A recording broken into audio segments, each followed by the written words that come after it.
Assalamu alaikum. So they gave me the unenviable task of following Zahra. And I was joking with her as we were putting the agenda together. I'm like, Zahra, are you sure you want to go after me in the program? I've been known to kind of kill it. So she actually swapped it up. So I get the unenviable task of going after her. So first of all, thank you for being here and welcome to our event. As you know, it's been 25 years. And we get asked a lot at CAIR about some of the details of the work that we do. So I'd like to spend a few moments and kind of go over that work. Before I start though, I want to talk about the environment that's been created by our current president. Some unaffectionately call him our commander in tweets. But I don't need to tell you the environment that's been created. You've already seen some of the work that we've had to do. You know that the last 3 years, the number of hate crimes against Muslims has continued to increase. You know that our children are dealing with this in a way that we probably never had to deal with before. You see some of the Islamophobia that's happening that's become almost mainstream in a way, and it's sad. And the people who bear the brunt of it end up being our youth most of the time. And here's some pretty alarming statistics. 30% of our children, 30% of your children don't feel safe, welcome, or respected at school.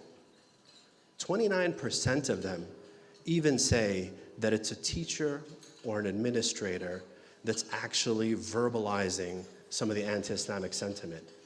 And a staggering 40% of our children report being bullied at school because of their faith. This is an alarming number. And I know people assume that bullying happens in schools, but this number is twice the national average. Twice the national average. Now, we're not the only ones that recognize this. In America, 82% of Americans, when polled, recognize that Muslims are discriminated against. That leads to an alarming 18.7% of actual hate crimes are targeting Muslims. Like, we're not that many, but for 1 in 5 hate crimes to actually be targeted at us should be pretty eye-opening for us. You may also think to yourself, as Zahra said, that we're in the Bay Area, that this type of thing doesn't happen here. But we know that to not be the case. We see the cases, we see the children who are being bullied, we have the parents that call us, we have the people whose family members are stranded overseas. And in our own very own community, one of our own daughters, 12-year-old, was asked to remove her hijab by an airline employee. So this is here, this is not somewhere else. This is a problem that affects us and our children on a daily basis, and something that we have to wake up and recognize. Now, CAIR's mission. You know we've been doing this work for 25 years. So you probably already know that our mission is to promote justice, to empower American Muslims, and to enhance the public's understanding of Islam. And how we do that is through 4 specific branches of the organization. The first is legal services. We've been doing this for a while. We've enhanced it. We started off doing a lot of civil rights cases. People are saying the FBI is calling me, they're harassing me at work. But now we've opened up a new branch in the last year and a half where we're actually helping local Muslims with immigration-related issues. And we've seen the number of cases now almost match the same number of civil rights cases that we handle on a yearly basis. The next portion is civic engagement. Our numbers continue to increase, alhamdulillah. With that increase, there should be empowerment that happens for us worldwide. Now, how do you actually realize that power? It's through the civic engagement. It's through the 300+ people from this community alone that go to Muslim Day at the Capitol, that go and meet with their representatives, that actually talk to them and let them know and make their presence felt. That goes a long way. That helps people like Samina be able to meet with 74 elected officials and their staff. And that helps in ensuring that we get the 12+ legislative victories that we think we've gotten this year. So, alhamdulillah. Now, with that, you also need to do outreach. That's both inside the Muslim community and outside.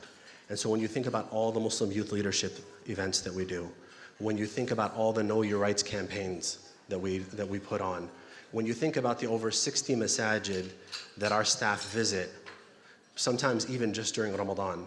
So we're trying to ensure that our presence is felt and that people in the Muslims in the community know and understand that they can reach out to us and actually know their rights. However, we also partner with a ton of organizations. We work with a lot of interfaith organizations to ensure the success of that understanding, enhancing that understanding of Islam. And lastly, you never want someone else to tell your own story.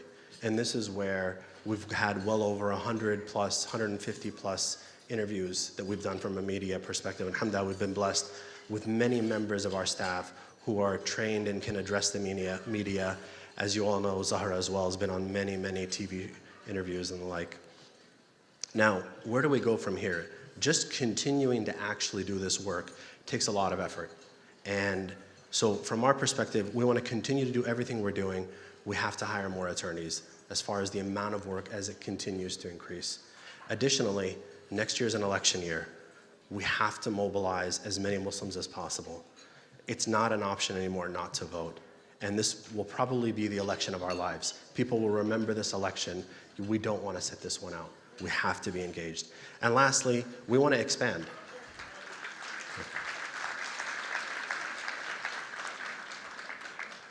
Lastly, we have to expand.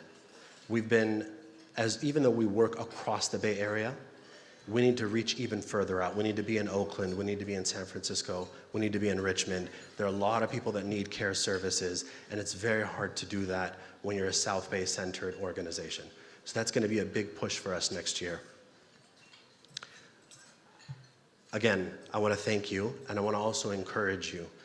This is 25 years for us as an organization. This is 25 years for this community, and it's no small feat. And inshallah, with your help, and of course with the help of Allah subhanahu wa ta'ala, we will continue to build on this and continue to grow. So I want to make sure that everyone here really feels that this is a monumental occasion for this organization to get to 25 and help us inshallah in the upcoming segment when we raise more money. And so I'd like to encourage you to celebrate our 25 with a minimum $250 donation today, inshallah. And with that, jazakumullah khair.